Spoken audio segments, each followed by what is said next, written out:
I'm sorry, but Fisher-Price got it wrong. We'll talk about that today on Bible Time.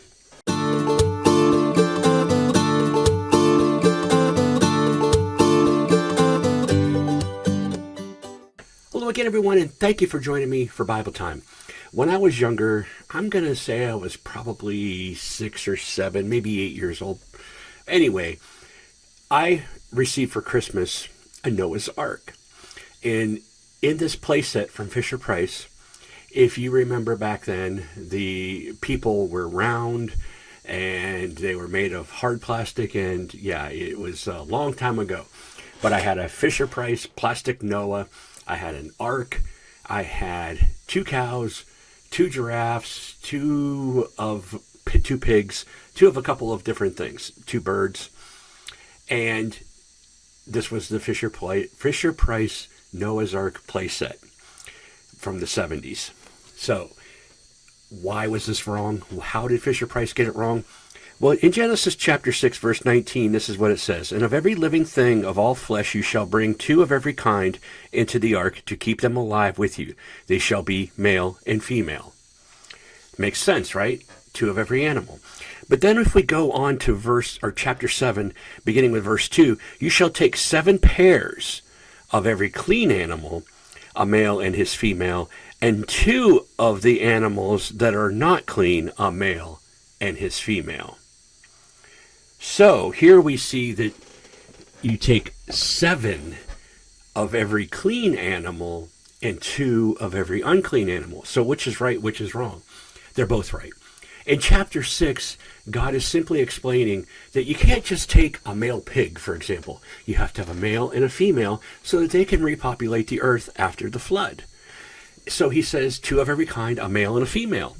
And then he goes on to further explain to Noah that I want 7. I want 3 pairs of all clean animals, and then 1 extra, a male, and then I want 2 of every unclean animal. So why 7? Why 7 of every clean animal? Well, it's very simple if you really think about it. After they get off the ark, God says to them that you may now eat every living creature as food for you. Now, later on in the law, he specifies what animals can be used as food and which cannot. And that's where we get the law of clean and unclean, which obviously Noah already knew about because God spoke it to him. So it's not like it just came about in the days of Moses. This was long before in the days of Noah as well. So Noah knew the distinction, and he knew what to eat and what not to eat.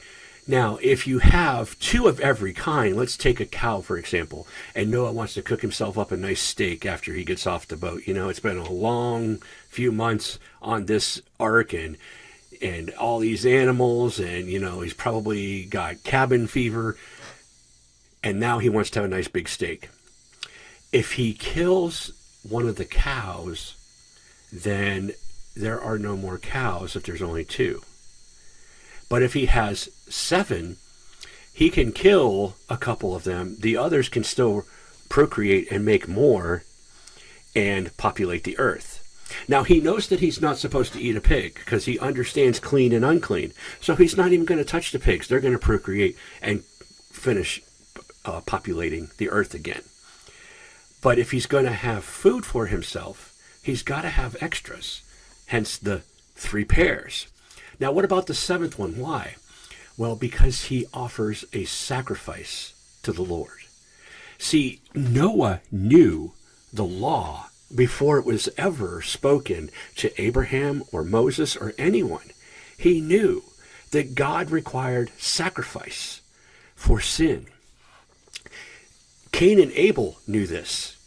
Cain brings to God sacrifices from his own hands. Abel brings a sacrifice pleasing to God. So these people had this knowledge. God had given it to them long before he ever spoke to Moses.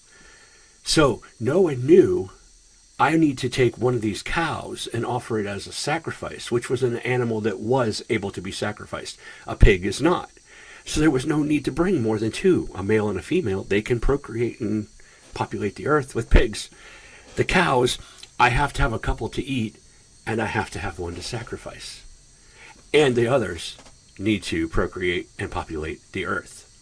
Not only that, another way to look at it is if he didn't eat the 4 cows right away, they're going to procreate and make more cows than pigs, so that we have more food than not food. I hope that makes sense, because honestly, when I was younger and my dad tried to explain to me what Noah's Ark was all about, I got hooked on, okay, 2 of every kind of animal. It made sense. I remember seeing all the cartoons, reading the books. 2 animals, 2 giraffes walking up the ramp, 2 elephants walking up the ramp, 2 snakes slithering up the ramp. That all made sense. But I never saw 7 cows. I never saw 7 sheep. I never saw 7 goats. I never saw 7 deer. I never saw these things because I didn't understand. But one day when I'm reading Genesis chapter 7, I went, it says 7. What is going on? Well, then it made so much sense. A male and a female is talked about in chapter 6, and then he mentions the word pairs, the pairs of them, so that multiple, 7 of every clean, 2 of every unclean. It really makes a lot of sense. So I hope it makes sense to you now, because that's your Bible time for today. I hope you enjoyed it, and I'll talk to you again all real soon. God bless.